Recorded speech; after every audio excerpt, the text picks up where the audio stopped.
Olá, professores. É um prazer estar com vocês mais uma vez em mais um trimestre. Essa semana nós vamos ter nossa primeira aula, que vai sair para vocês. Eu não sei o dia específico que esse vídeo vai sair, né? Mas vocês vão ter a semana aí para se preparar para essa primeira aula em relação aos Colossenses. A igreja, que está ali na cidade de Colossos, é uma revista que ela foi construída com uma base muito cristológica. É uma revista que ela foi construída com pontos teológicos um pouco mais profundos do que geralmente a gente coloca nas cartas. Eu vou especificar os temas para vocês. E entender um pouco qual que foi a proposta que a gente colocou aqui nessa revista, e assim a gente consegue segmentar melhor todas as lições. Essa primeira lição, ela é uma lição um pouco mais tranquila, porque ela é um pouco mais prática. A gente fez mais um passo a passo de como interpretar uma epístola. A gente colocamos ali modos, né, de você conseguir, o jovem que lê, não só o professor que vai passar no seu caso para ele, mas de conseguir olhar e segmentar ele mesmo ali a revista, falar, entendi o que é isso, entendi o que Paulo estava querendo dizer. Então a gente tentou fazer, principalmente na primeira lição, mas também um pouco na segunda, um passo a passo que a gente conseguisse desenvolver melhor os assuntos que vão ser abordados, tá?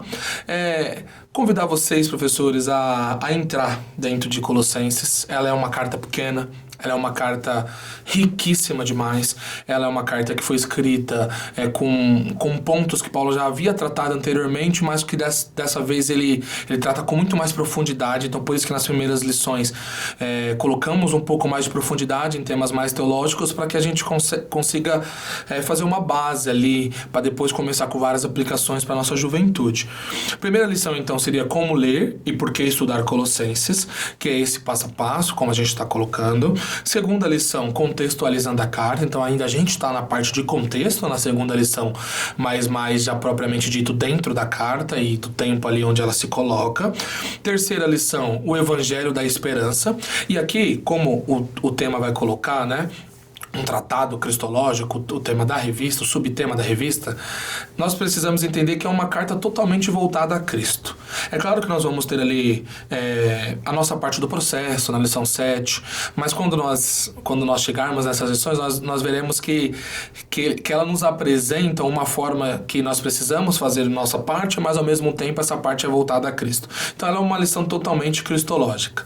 Obviamente que isso é muito enviesado pelo primeiro capítulo, onde a gente tem aquele hino que Paulo escreve, que ele é muito profundo, ele é a imagem de Deus invisível, primogênito sobre toda a criação, e automaticamente sobre isso nós entendemos que o foco de Paulo ali ponto a ponto nos próximos capítulos, ele desenvolvendo e expondo aquilo que está naquele hino. Então, aquele hino serve até como base de muitas das coisas que nós vamos estudar. Então nós temos o Evangelho da Esperança, uma vida digna em Cristo, a supremacia de Cristo na criação, a supremacia de Cristo na igreja, a nossa parte no processo, o famoso tesouro escondido, o grande espetáculo, uma nova vida em Cristo, nova vida, novos comportamentos, família, trabalho, amigos, tudo para a glória de Deus. E revisitando a última lição, a gente vai fazer ali um apanhado, né? A gente vai fazer um resumo e voltando um pouquinho em alguns pontos centrais que a gente viu durante a revisitando a supremacia de Cristo, que seria a lição 13. Então, professores, essa primeira lição é para nós entendermos basicamente só as estruturas da epístola, e antes disso estou fazendo essa introdução para entendermos o que veremos muito nessa revista. Tem pontos muito teológicos. Em algum momento você pode olhar e falar, nossa, mas faltou uma aplicação ou algo assim. Geralmente a gente separa um tópico ali bem específico para a aplicação daquela lição que a gente está estudando, mas a ideia, principalmente nessa primeira e na segunda, que nós vamos ter na semana que vem, mostrar aos jovens que Paulo estava contrapondo, dando contra-argumentos, né? Dando seus argumentos contra os argumentos de falsos mestres, mas sem citá-los diretamente. Então a igreja de Colossos, ela estava funcionando como se fosse um campo de batalha intelectual. E esse campo de batalha intelectual era pessoas dizendo coisas daqui, pessoas dizendo coisas de lá, e dentro disso daqui, eles dois, os colossos no meio, enquanto os dois falavam em ambos os cantos, um sendo Paulo e outro sendo falsos mestres, e eles aqui com a experiência deles de igreja, com a experiência que eles tiveram durante ali o seu tempo de cristão, e tentando interpretar e falar, não, mas o que Paulo falou, eu tenho experiência, o que ele falou, eu não tenho experiência, mas ao mesmo tempo que ele fala muito bonito, ele fala muito bem. Então, a gente tem um campo de batalha intelectual ali na mente dos colossos, dos colossenses, né? Dos crentes ali em Colossos. Então, esse é um ponto importante para nós desenvolvermos durante toda a revista. Ele vai começar a ser tratado aqui, na primeira lição. No primeiro tópico que vocês vão ter aí, ele vai mostrar para nós no primeiro tópico como ler uma epístola. Eu vou passar sobre esses tópicos bem rapidamente para a gente focar nesse último que eu falei sobre esse campo de batalha intelectual. Então ele vai colocar como ler uma epístola, vai ter ali uma parte escrita ali para vocês conseguirem se aprofundar melhor e conseguirem direcionar ali os seus alunos em relação a isso. Mas geralmente tem uma estrutura básica ali que gere todas essas epístolas. Às vezes uma ou outra pode sair um pouquinho, mas na maioria delas elas seguem essa estrutura, que é o nome do escritor, o nome do destinatário, a saudação, uma oração, um desejo de ação de graças, geralmente tudo isso fica ali bem no começo, o corpo do texto inteiro da epístola e, por último, a saudação final e despedida. Isso independe se foi Paulo que cita e outra pessoa escreve, como acontece para a Igreja dos Coríntios ou em outras oportunidades, ou se é a própria pessoa escrevendo. Geralmente as estruturas paulinas, até as estruturas de epístola mesmo daquele tempo, elas seguiam basicamente esses pontos, tá? Como estudar uma epístola? E aí tem alguns pontos legais para a gente colocar. O primeiro é que pensem, professores, que a epístola é uma carta. E uma carta, como que nós lemos uma carta quando nós recebemos ela? A gente lê ela de uma vez. A gente não pega uma carta, é claro que hoje é muito difícil chegar a uma carta, né? Mas aí pensem em um e-mail um pouco mais extenso, ou em algo assim, você não fica, hoje eu vou ler só 2 parágrafos, amanhã eu vou ler mais 2 parágrafos. Não é essa a maneira correta e nem a maneira usual que nós fazemos quando nós recebemos cartas, e-mails muito longos ou textos que nós precisamos ler em uma rede social. Geralmente a gente tira um tempo e lê ela completa para entender o raciocínio, entender o que a pessoa que escreveu quis dizer. Aqui é a mesma coisa. Ela é uma carta. É claro que os capítulos e versículos nos dão uma ideia de uma divisão muito clara. Mas, na verdade, quando Paulo ele envia essa carta, ele envia para ser lida de uma vez. Então ele envia a carta, as pessoas liam ela publicamente ali para os cristãos e ele não envia, se você reparar, ele não envia ali ao anjo da igreja. Ele envia para a comunidade. Então a comunidade leria aquela carta de uma forma corrente. Então, o primeiro ponto para se estudar melhor uma epístola é ler a epístola inteira de uma vez. Senta, começa do capítulo 1, versículo 1 e vai até o último capítulo e o último versículo da carta. E assim você vai entender como que era basicamente a experiência deles a receber isso. Obviamente que a experiência ela vai ser diferente para você porque a carta foi recebida no contexto deles. O contexto deles estava acontecendo aquelas coisas exatas que eles estavam lendo. Mas se você sentar e você ler a carta, você vai entender como que era a dinâmica de receber essas cartas antigamente. Segundo, contextualizar a carta. Esse ponto é muito importante. Depois nós vamos ver um pouco mais abaixo a aplicação disso, mas toda carta é escrita por alguém que tem um destinatário em um determinado tempo e por um determinado motivo. Nós não podemos simplesmente pegar uma carta e entender dela o que nós quisermos.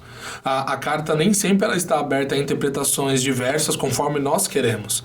Qual que é o contexto? Dentro desse contexto, se nós entrarmos dentro de todo esse contexto, aí sim nós poderemos olhar e falar, bom, eu acho que ele disse isso daqui, mas com a base de todo o contexto da época. É importante, tanto para os jovens quanto para você, professor, passar para eles que você entre no contexto, você entenda qual que era a cidade, como que era aquela cidade, como que era aquela igreja, tentar entender por quem ela foi inaugurada, mesmo que você não tenha essa informação muito clara, em que tempo, qual que era o tempo daquela cidade, o que acontecia naquela cidade na época que a igreja foi implantada. Então, ter esses pontos, ter essas bases é extremamente importante para você compreender como que era o impacto do que Paulo escreveu para eles. O impacto do que Paulo escreveu para eles vai falar muito mais sobre o tempo deles. Então, eles estavam vivendo aqueles questionamentos, e dentro daqueles questionamentos que eles estavam vivendo, eles recebem a carta de Paulo e eles fazem como um espelho para a situação do que eles estão vivendo. Tá, eu estou vivendo isso e o apóstolo Paulo disse isso. Então, deixa eu fazer aqui o combate sobre essas duas coisas e entender o que eu tenho que fazer. Essas orientações passadas por Paulo, ou essas teorias e essas práticas em capítulos diferentes que Paulo vai passar para aquela igreja, é importantíssimo para nós conseguirmos compreender que era especificamente para aquele momento que eles estavam vivendo. Agora, isso quer dizer que não é para o nosso momento? Isso quer dizer que nós não podemos tirar nada em relação a isso? Obviamente que não. Mas que para quando nós formos tirarmos, nós vamos falar isso mais para frente, quando nós formos aprender alguma coisa com isso, tirar lições para os nossos tempos, é necessário antes entendermos que foi escrita no tempo deles, para eles e por motivos que eles conheciam. Depois, nós vamos ver que é importante também dividir a carta em partes por meio de assuntos abordados. Então, dentro disso, é você segmentar ali, ó, separou, pensa aí, você parou, professor, leu a carta inteira de uma vez, e aí você vai conseguindo perceber, além do que ele vai trocando de assuntos em alguns momentos. Então, ele está falando sobre o sacrifício de Cristo. Agora, ele está falando sobre a ressurreição de Cristo. Agora, ele está falando sobre como que os cristãos de Colossos, da cidade de Colossos, os colossenses, eles entenderam e viveram ou aplicaram aquilo que Cristo tinha feito. Depois ele está falando de marido. Depois ele está falando de esposa. Depois ele está falando sobre fazer tudo para a glória de Deus. Então você vai percebendo que o apóstolo ele vai mudando de assunto conforme ele vai avançando a carta, porque ele não está tratando um assunto só. Ele está tratando vários assuntos que giram em torno de um motivo.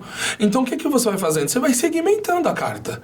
Então pense que ela não tem capítulo, que ela não tem versículo, que você não tem esses tópicos em cima, esses subtítulos que você tem aí em cima dos seus capítulos, e você vai fazendo isso na sua casa. Vai falando, agora ele mudou de assunto, agora... E assim você vai entendendo, vai criando ali uma estrutura e entendendo como que o apóstolo está falando para eles e como que eles estavam recebendo aquilo. Essa parte é muito importante. Identificar os principais argumentos do autor também é importante. Toda a carta ela vai ter um argumento central, ela vai ter pequenos argumentos e ela vai ter ali o que a gente podemos chamar, por mais que não é uma palavra muito usada, de subargumentos ou de nuances ali, que vai sempre trabalhando em volta desse argumento central. O que acontece? Quando nós vamos estudar, nós vamos entender que Paulo está falando para os colossenses a respeito principalmente de Cristo e sua divindade e a sua aplicação como Cristo na vida da comunidade. A partir disso, os efeitos que essas aplicações têm na vida deles e como eles experimentaram aquilo, e a partir disso, como que as aplicações de tudo isso que nós estamos dizendo eram na sua vida cotidiana.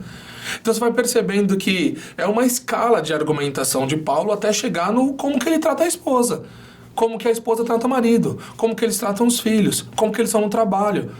Entende? Então, identificar os principais argumentos de Paulo ou do autor, se você tiver em outra carta, utilizar esse ensinamento para outra carta, vai balizando você a entender os pequenos argumentos que estão por trás, eles refletindo naquele argumento maior. Bom, então eu tenho que tratar melhor a minha esposa por conta disso que ele falou aqui, por conta de outra coisa que ele falou lá. Então você vai conseguindo fazer essa estrutura e assim você vai entendendo melhor. Então percebam que essa parte da epístola é muito importante para você conseguir segmentar o seu pensamento. É claro que hoje está muito mais fácil. Você consegue acessar um comentário bíblico, consegue pesquisar algo na internet, que nem sempre é tão seguro, mas você consegue. Então você tem outros pontos que se colocam em relação às cartas que você consegue ter mais elucidação, você consegue entender melhor aquilo. Mas esse exercício é muito importante, porque por mais que as coisas estejam mais mastigadas hoje, é muito importante você parar e fazer um exercício que te desafie, que você sente e fala, eu quero entender o máximo que eu puder lendo comigo, e depois eu vou consultar os especialistas que estudaram, os pastores devotos que pregaram, e depois você vai ali entrando mais na carta propriamente dita. Por quê? Porque você já entendeu um pouco mais da estrutura. Então é muito importante, porque apenas a leitura nunca vai ser o suficiente. Pense, irmãos, e professores, pense que você não consegue sentar, ler a sua revista, e não é indicado que você faça isso, por isso que a gente coloca a bibliografia no final, para você consultar. Pense que você... Não é possível sentar, ler a revista e falar, estou pronto para dar uma aula. Geralmente não é assim que acontece. E geralmente não deveria acontecer assim, se isso acontece. Por quê? Porque a ideia é que você lê, entenda as estruturas e pesquise. Se a gente conseguir mostrar para os jovens a importância de eles fazer principalmente esse primeiro trabalho, ler, estruturar, tudo na mente deles, isso pode trazer para eles o desejo de começar a pesquisar mais, de começar a entrar mais no texto, de entender melhor o que você, professor, está dizendo. Por último, fazer perguntas ao texto, que aí é um método... até de uma que a gente chama de revisão ativa, né? Que é uma ideia de que eu li e eu preciso lembrar daquilo que eu li, e ao mesmo tempo, além de ser uma revisão ativa, ser um exercício de questionamento que te faça pesquisar sobre aquilo. Por que Paulo disse isso daqui? Lembra do contexto que a gente falou? Então, será que tem alguma coisa a ver com a igreja naquela época? Por que ele é a imagem do Deus invisível? É porque Deus nunca apareceu? Percebe? Tem perguntas que podem parecer bobas, mas que muitas das vezes o seu aluno não tem a resposta. Quando ele fala, ele é o primogênito de toda a criação, que vai ser um texto mais pra frente. Então quer dizer que ele foi criado? A gente vai tratar isso em outras lições. Então percebe? Lançar perguntas ao texto induz eles a pesquisar e tentar entender e te questionar e a se aprofundar melhor no texto. Então, obviamente que essa base aqui é simplória que a gente está fazendo, principalmente porque é essa revista que chega aos seus alunos. Você pode fazer uma segmentação muito mais aprofundada, utilizar os comentários e conseguir montar algo muito mais profundo em relação a levar para eles, mas eles precisam conseguir fazer isso daqui. Eles precisam conseguir fazer essas perguntas e questionar você.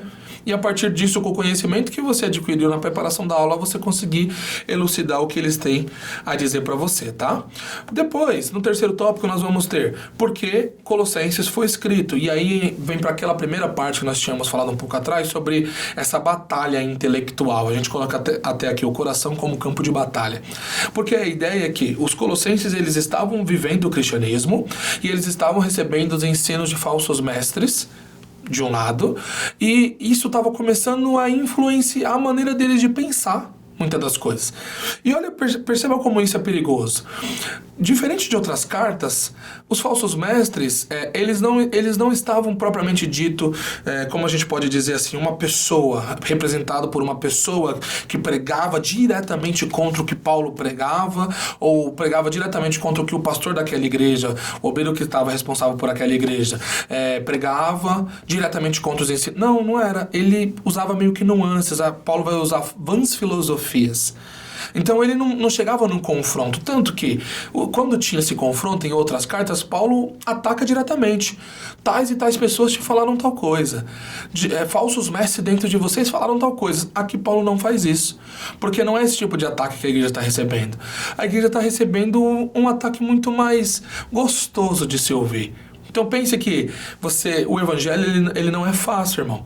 O evangelho, professor, você sabe muito bem disso, ele requer renúncia, ele requer sacrifício. Então, os falsos mestres vinham com uma ideia muito mais light, com uma ideia muito, olha, pensa bem, talvez não seja dessa forma, talvez você possa olhar assim, e não com aquele confronto. E aquilo começou a influenciar muito daquela igreja e como ela via as coisas, né? Aí você vai ter, principalmente, muitos pontos e muitos versículos mostrando para você o que aqueles falsos mestres pensavam. Eu não vou me ater a isso aqui, mas pensem bem, quando o argumento ele é muito bem construído para pessoas que só têm a experiência, na maioria das vezes, é muito difícil ser confrontado. E muitas das vezes, naquele momento específico da igreja, a igreja ela tinha experiência daquilo que Paulo estava falando para eles, do que tinha sido pregado anteriormente, que não foi Paulo provavelmente que abriu essa igreja. E ela já tinha experiência do evangelho, mas eles precisavam segmentar muitos pontos que essa carta aos Colossenses ajudaram eles a segmentar. Então, muitos pontos eles não tinham elucidado. Então vinha aquele falso mestre e colocava um argumento tão bonito, um argumento tão bem construído, e acabava influenciando, infelizmente, os crentes daquela igreja. Então foi necessário que Paulo escrevesse isso daqui. Esse ponto é legal porque se nós formos como trazer para a nossa realidade, pensem, professores, muitas das vezes esse é o mundo que a gente vive. Dessa mesma forma, pessoas com vãs filosofias tentando deixar muito bem apresentável, ou muito mais palpável, ou muito mais comestível alimentos da Bíblia, que a gente sabe, que nós sabemos que não é assim. Então as pessoas chegam em nós e colocamos, mas você tem a sua base X. Mas essa base X, se você olhar bem, era muito mais daquela época. Hoje em dia não é tão assim. Olha a igreja tal, como ela age dessa forma. Olha o irmão tal que não pensa assim. E vai começando a te dar argumentos, não no sentido de confronto, de falar, você tá errado, isso aqui não é assim. Não, mas no sentido muito mais bonito, muito mais brando. Vai te influenciando aos poucos. Vai tirando de nós algumas certezas que elas eram basilares do nosso cristianismo. Então, certezas de como, a palavra de Deus é realmente a palavra de Deus? Será que ela realmente é inerrante? Será que realmente todas as partes dela contêm Cristo? Será que essas histórias narradas que se colocam no Antigo Testamento têm mesmo validade? Será que Adão e Eva realmente existiram? Será que não foram só simbólicos? Então você vai percebendo que eles vão colocando perguntas, questões e que vai influenciando nós aos poucos. E nós precisamos ter um certo aprofundamento bíblico para compreender de que aquilo é maligno, de que aquilo não vai nos trazer nenhum tipo de filosofia que nos ajude. É uma vã filosofia. É rudimentos desse mundo, como o apóstolo vai dizer. Nada disso vale. O que vale é a base a qual nós recebemos, o evangelho que foi pregado por Paulo e pelos outros apóstolos. É isso que nós levamos, as palavras de Cristo. E muitas das vezes nós somos atacados assim. Isso não se dá só dentro da igreja, isso se dá lá na faculdade, isso se dá lá no seu emprego, em muitos lugares onde a pessoa fala, mas você faz isso daí, mas nossa, eu conheço gente que não pensa igual você e que é crente também. E você olha e fala, é crente, percebe? Eu sei, professor, que isso pode não ser uma realidade para você. Pode ser que você seja muito fixo nas bases da sua fé. Mas isso pode ser a realidade de muitos dos seus jovens. Que as vãs filosofias ainda chamem a atenção dele. E aí, nesse de chamar a atenção, ele começar a falar às vezes coisas que você repara e fala, isso aqui tá meio estranho o que ele tá dizendo. Que na verdade são coisas que ele foi aprendendo de uma forma muito gostosa, muito água com açúcar, e quando ele foi ver, era um pensamento formado dentro da cabeça dele. Então, quando Paulo vai escrever essa carta para eles, o principal ponto dele é, eu preciso contrapor os falsos mestres, mas não adianta eu atacá-los diretamente, porque eles são ardilosos, então eles não estão levantando no meio do culto para confrontar. Eles estão nos cantos, eles estão nos becos, eles estão nas casas, muitas das vezes, dos outros crentes, dos outros fiéis, tentando implementar ali coisas que afastam ele do evangelho. Isso acontece. Então, esse é o principal ponto de ele escrever toda essa carta, e nós vamos ver muito mais sobre isso conforme a gente for avançando na revista. Para finalizar, o quarto tópico vai: como que se aplica uma epístola? Primeiro, o texto, e aí eu preciso que, professores, vocês fixem isso na cabeça dos alunos de vocês. O texto não pode significar uma coisa diferente do que significou para a igreja dos Colossenses, da cidade de Colosso. Nós não podemos inventar uma interpretação. Nós não podemos olhar e dizer assim, mas eu acho que é isso aqui. Nós não temos espaço para isso na Bíblia. Mas você vai dizer, professor, mas O contexto lá, você disse que a gente tinha que estudar o contexto. O contexto hoje é outro. Ok, como que a gente divide isso? Se o contexto lá for parecido com o contexto que nós temos em nossa igreja, a aplicação para nós vai ser a mesma aplicação que foi lá. Se o contexto lá for diferente do contexto da nossa igreja, aí o que nós fazemos? Pegamos as verdades fundamentais dos argumentos de Paulo para eles e aí utilizamos aqui para o nosso contexto.